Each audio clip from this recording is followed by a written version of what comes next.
The National Park is a place where around 18,000 people live and work. But it's not easy to buy or rent housing in the National Park when you work here.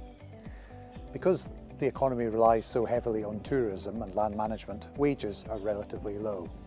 On the other hand, house prices are relatively high.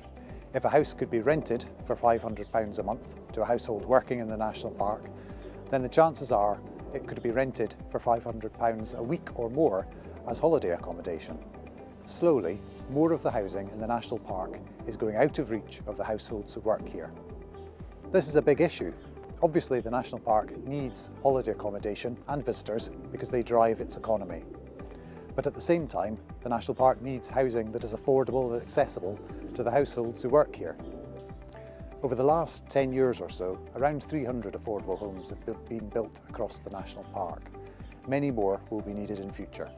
However, there are limits to the amount of land where new housing could be built in future without damaging the rare and fragile habitats and species of the National Park, or dramatically changing its landscapes.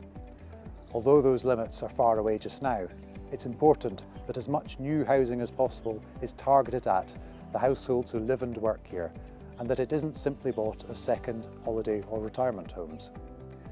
It's a big issue that nobody has solved yet. You can help tackle it by giving your views at www.cairngorms.co.uk.